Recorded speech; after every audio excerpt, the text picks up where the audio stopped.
صحیح ہے. اچھا یہ ٹاپک چل رہا ہے تو اس کے بارے میں نا ایک اور سوال ہے جو یعنی اس اسٹریم میں کافی دفعہ پوچھا بھی گیا ہے، اور یعنی کہ اس سے پہلے بھی یہ ڈیمانڈ کی جا رہی تھی.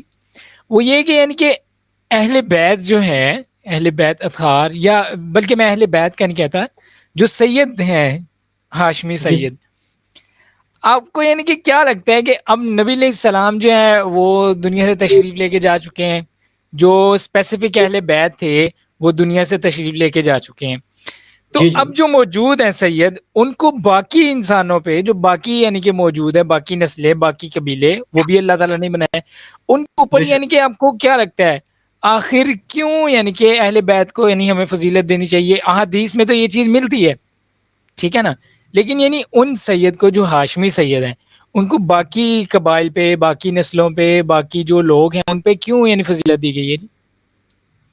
نہیں وہ تو ایسی تو کوئی بات نہیں ہے. وہ تو دیکھیں نا، اللہ تعالیٰ نے تو کہیں پہ بھی، میری معلومات میں تو کسی نہ قرآن میں نہ حدیث میں ہے، میری معلومات میں تو نہیں ہے. اگر کسی کے پاس ہو تو آپ بتائے کہ ایسی کوئی نہیں، ہمارے چیز یہ ہو کہ کہا جاتا ہے کہ ہاشمی جو سید ہے ان کا احترام آپ نے کرنا ہے. احترام تو وہ تو دیکھیں نا ایک الگ چیز ہے نا. وہ تو ایک فطری سی بات ہے نا کہ مثلا رسول پاک صلی اللہ علیہ وسلم سے ریلیشن کا، اگر آپ کے پاس اگر ایک جو رسول پاک کے تبرکات ہیں تو ان کی آپ احترام نہیں کرتے؟ کرتے ہیں، بالکل کرتے ہیں. وہ کرتے ہیں. یہ تو اس حوالے سے کرتے ہیں نا. لیکن باقی جو یہ کنسیپٹ اگر کسی کا تو بہت غلط ہے. مجھے تو کہیں ایسی قرآن میں حدیث میں آیت نظر نہیں آئی، نہ حدیث میں نظر آئی ہے کہ بھی فلاں جو شخص ہے وہ سیدھا جنت میں جا رہا ہے. ایسی آپ نے دیکھی ہے کوئی؟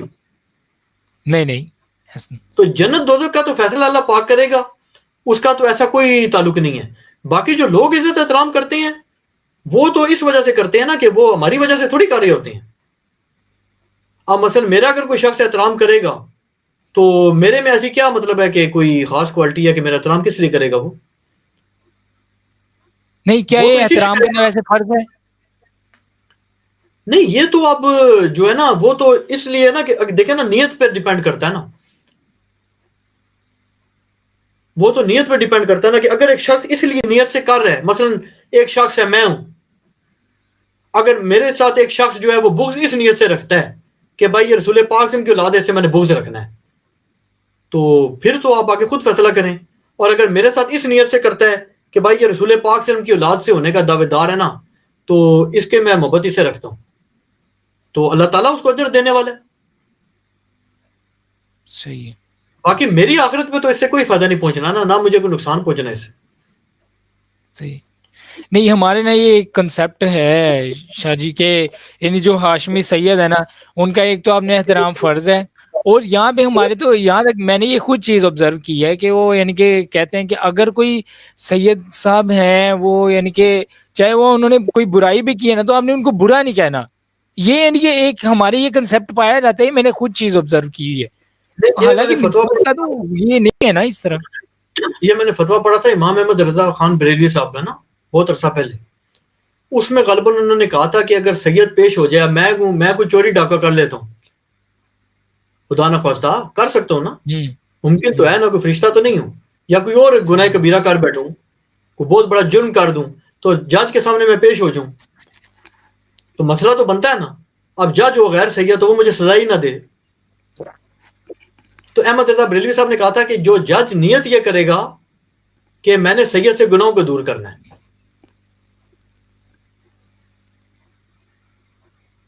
میں یعنی کہ بات نہیں سمجھا. یعنی احمد رضا بریلوی صاحب نے فتویٰ یہ دیا تھا کہ جج جو ہے نا وہ نیت سید کو زیادہ سزا تو دے گا، وہ یہ تو نہیں کہہ سکتا کہ سیدوں کو اوپن لائسنس دے دے، ہاں بالکل صحیح سید بات. جو مرضی لوٹ بجائیں. تو وہ کیا کرے گا کہ وہ کہے گا کہ یار میں نیت یہ کرتا ہوں کہ یہ جو سید ہے اس پر گناہ چڑھا ہوا ہے، میں اسے گناہ دور کروں گا.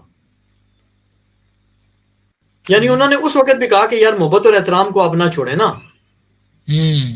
صحیح ہے. اچھا لیکن آپ یہ تو یہ لوگوں ایک نے کیا نا، جو سید، اب میں جی جو جی غلط کام کر رہا ہوں یہ کس جگہ لکھا کہ مجھے گناہ نہیں ہوتا؟ صحیح. ایسے تو میری معلومات میں ایسی کوئی چیز نہیں ہے. کیا یعنی کہ اللہ تعالیٰ نے، یہ میرا تھوڑا انٹرسٹ کا ٹاپک ہے، میں اس لیے اس میں نا وہ بال کی کھال اتارنے کی کوشش کر رہا ہوں، آپ کے والے کام کر رہا ہوں جو آپ کیا کرتے تھے کہ نا جو یعنی کہ کیا اللہ تعالیٰ نے واقعی سیدوں کو باقیوں کے اوپر کیا اس طرح کچھ ہے؟ اللہ تعالیٰ نے سیدوں کو باقیوں کے اوپر کوئی فضیلت دی ہے؟ نہیں، قرآن میں تو دیکھیں نا اس طرح کی چیزیں ہیں نا. یہ علی بھائی بہتر بتا سکتے ہیں کہ ہم نے کس کو اسرائیل کو فضیلت دی تھی. اس قسم کی چیزیں تو ہیں، لیکن یہ جو ساری چیزیں ہیں نا، یہ تو مطلب ہے کہ ویسے اب اللہ کی طرف سے ہے نا. جیسے اللہ تعالیٰ انبیاء کرام کو چوز کر لیتا ہے نا، اپنی مرضی سے بنا دیتا ہے نا، نبی بنا دیتا ہے. اب اگر کوئی شخص یہ کہے کہ جی مجھے کیوں نہیں بنا دیا نبی، تو اس کی مرضی تو نہیں چل سکتی نا اس کا اعتراض بنتا ہے. یہ تو اللہ کا فیصلہ ہے.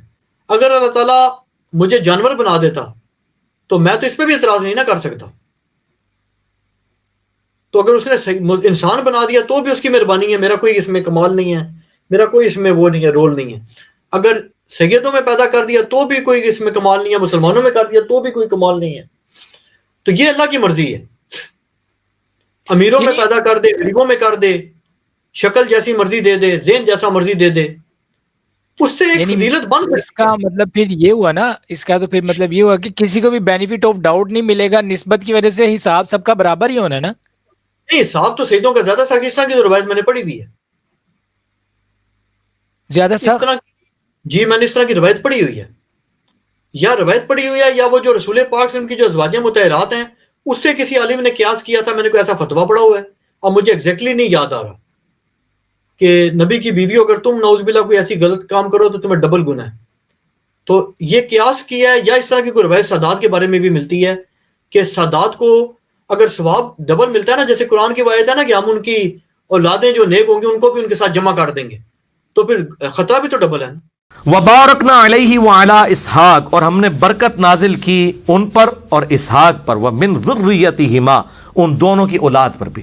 اب دیکھیں حضرت اسحاق ان کے بیٹے ہیں یعقوب علیہ السلام جن کا لقب ہے اسرائیل، ان کے 12 بیٹے اور بنی اسرائیل میں ہزاروں پیغمبر.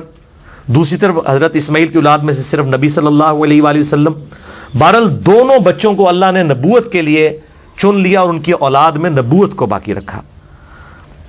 ومن ذریتہما، اور ان کی نسل میں سے محسن، نیک لوگ بھی ہیں، وظالم لنفسہ، اور ایسے لوگ بھی ہیں جو اپنی جانوں پر ظلم کرنے والے ہیں. یعنی یہ نہیں ہے کہ ابراہیم علیہ السلام کی نسبت مل گئی ہے تو سطح خیران ہے، انج نہیں ہے. یعنی وہ نسبت کے باوجود نسبت والے کام کرنے والے لوگ نہیں موجود ہیں. آپ دیکھ لیں ایک طرف ہاشمی خاندان کتنا اعلیٰ خاندان ہے، اسی ہاشمی خاندان میں ابو لہب بھی ہے، اس میں نبی علیہ السلام بھی ہے. تو وہ اللہ تعالیٰ مطلب اپنے بندوں کو اٹھاتا ہے. ایسا نہیں ہے کہ کوئی خاندان فی نفسے ہی برا ہوگا. یعنی میں اپنی بات کرتا ہوں کہ ہمارا یعنی مغل خاندان ہے، مرزا فیملی سے، اسی میں ایک غلامت قادیانی دجال جیسا بندہ پیدا ہوا ہے، اور اسی خاندان کے اندر وہ دین اکبر کا دعویٰ کرنے والا یعنی جو جلال الدین اکبر تھا اس نے بھی کس قسم کی گمراہی پھیلائی، اور اس میں ایسے لوگ بھی آئے جنہوں نے دعوت و تبلیغ کے حوالے سے کام کیا. تو فی نفسی ہی خاندان کوئی برا نہیں ہوتا، اور نہ اسلام اس میں بلیو کرتا ہے کہ کسی کا خاندان جو ہے اب ریجیکٹڈ ہو گیا. نہیں، آل امیہ میں کتنے لوگ ہیں جو سیدنا علی کے شیعہ میں شامل تھے، سیدنا علی کے سپورٹر تھے جنگ صفین میں، حالانکہ آل امیہ سے تھے.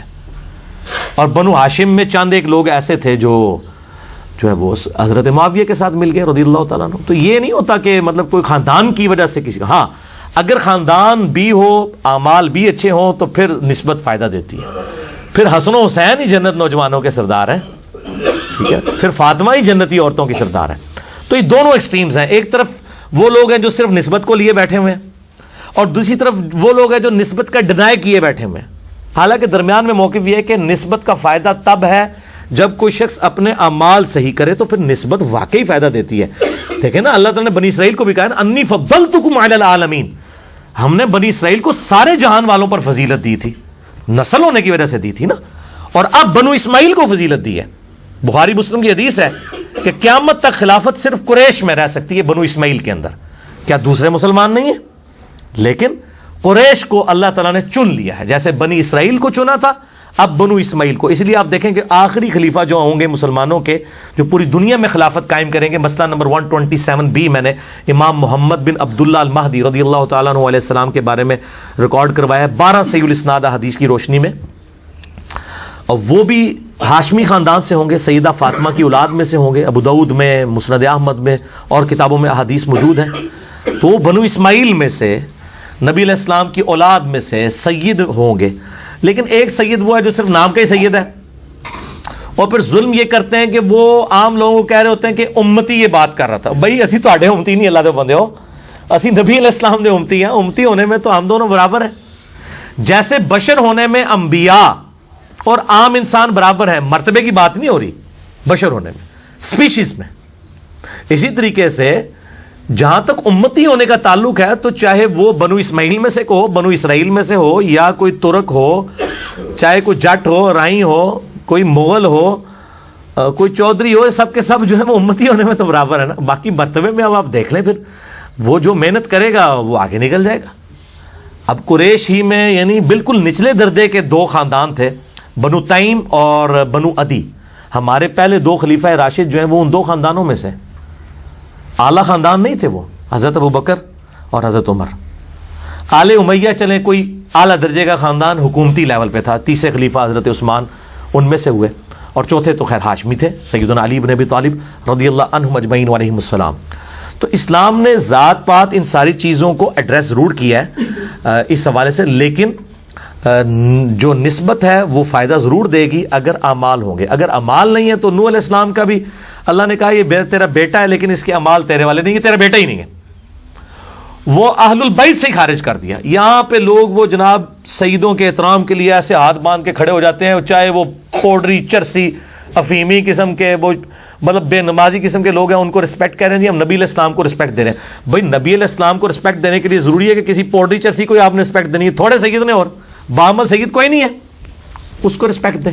پہلے یہ لوگ اپنے جد امجد کو رسپیکٹ دیں کہ ان کے لیے بدنامی کا باعث نہ بنے کہ سید ہونے کا دعویٰ بھی کر رہے ہیں اور نسبت جو ہے وہ دعوے دار ہیں اور اعمال وہ نہیں ہے. میرا اپنا انجینئرنگ یونیورسٹی میں کلاس فیلو تھا، اور وہ سید تھا لیکن قادیانی تھا. تو وہ اب اس کی وہ نسبت اس کو مطلب وہ نفع دے دے گی، وہ اب وہ ایک غلط ٹریک کے اوپر چڑھ گیا تو اب وہ نسبت کی وجہ سے اس کو نفع ہو جائے گا. تو چلے اگر میں کہتا نا وہ سنی تھا، شیعہ تھا، تو آپ کے ایک دم کان نہیں تھے کھڑے ہونے. اب قادیانی سن کے تو سارے لگے نہیں یار، یعنی سید جڑے قادیانی بھی ہیں، ٹھیک ہے، حالانکہ کتنا گمراہ کن عقیدہ ہے عدم نبوت کے حوالے سے. تو مطلب نسبت کام دے گی اگر اعمال درست ہوں گے. تو یہ دونوں ایکسٹریمز ہیں، اس میں جو ہے درمیان کا راستہ جو ہے وہ یہ ہے کہ نسبت کے ساتھ اعمال بھی ہونے چاہیے. خالی نسبت کوئی شے نہیں ہے جب تک اعمال درست نہیں ہوں گے، اور اعمال کے ساتھ نسبت فائدہ دے گی. خود دیکھیں ہمیں جو نسبت حاصل ہے کہ بخاری مسلم کی حدیث ہے کہ قیامت والے دن سب سے پہلے امت محمدیہ کا حساب ہوگا صلی اللہ علیہ وآلہ وسلم، اور جنت میں کوئی داخل نہیں ہوگی امت جب تک میری امت داخل نہ ہو. حالانکہ ہم سب سے اینڈ پہ آئے ہیں. تو ہمیں کس کی نسبت نے فائدہ پہنچایا؟ نبی علیہ السلام کی نسبت نے انشاءاللہ تعالی. تو نسبت کا فائدہ سب کو مل رہا ہے، صرف سیدوں کو نہیں مل رہا، ہمیں بھی مل رہا ہے. ٹھیک ہے، الحمدللہ. ہم بھی یعنی انڈائریکٹلی آل محمد میں ہم بھی شامل ہیں. محمد والے تو ہیں نا، ایک تو آل محمد وہ ہیں، ظاہر اہل بیت ہیں، وہ تو نہیں ہم، لیکن آل محمد محمد والوں میں تو ہم بھی شامل ہیں الحمدللہ. اور یہ نسبت ہمارے ساتھ ہے. کاش ہم اسی نسبت پہ فخر کریں، اپنے آپ کو حنفی، شافعی، مالکی، جعفری، وہابی، سنی، شیعہ اس قسم کے ٹرمز کی بجائے اپنے آپ کو اگر کوئی نسبت ہی لگانی ہے تو محمدی کہیں. اور نبی علیہ السلام نے دیکھیں محمدی بھی نہیں، اس سے بھی اوپر چلے گئے. سورۃ الحج کی آیت نمبر 78 کے اندر هُوَ سَمَّاكُمُ الْمُسْلِمِينَ مِنْ قَبْلُ وَفِي هَذَا، اللہ تعالیٰ کے محبوب پیغمبر ابراہیم علیہ السلام نے تمہارا نام مسلم رکھا تھا، اور اس قرآن کے اندر اللہ نے تمہارا نام مسلم، مسلمان، فرما بردار رکھ دیا ہے، تابع فرمان. اسی پہ ہمیں فخر محسوس کرنا چاہیے. اگلی دفعہ انشاءاللہ تعالی سیدنا موسیٰ علیہ نبینا علیہ الصلوۃ والسلام، اس کے بعد سیدنا یونس علیہ السلام کے حالات ڈیٹیل کے ساتھ آئیں گے، پھر سیدنا لوط علیہ نبینا علیہ الصلوۃ والسلام اور باقی پیغمبروں کے حالات. انشاءاللہ اگلی دفعہ صورت کنکلوڈ ہو جائے گی. اللہ تعالیٰ سے دعا ہے جو حق بات میں نے کہی اللہ تعالیٰ ہمارے دلوں میں راسخ فرمائے. اگر جذبات میں میرے منہ سے کوئی غلط بات نکل گئی تو اللہ تعالیٰ ہمارے دلوں سے ہی معاف کر دے. ہمیں کتاب و سنت کی تعلیمات پر عمل کر کے دوسرے بھائیوں تک پہنچانے کی توفیق عطا فرمائے. سبحانک اللہم و بحمدک، اشہد ان لا الہ الا انت، استغفرک و اتوب الیک، وما علینا الا البلاغ المبین. جزاکم اللہ خیرا و احسن الجزاء.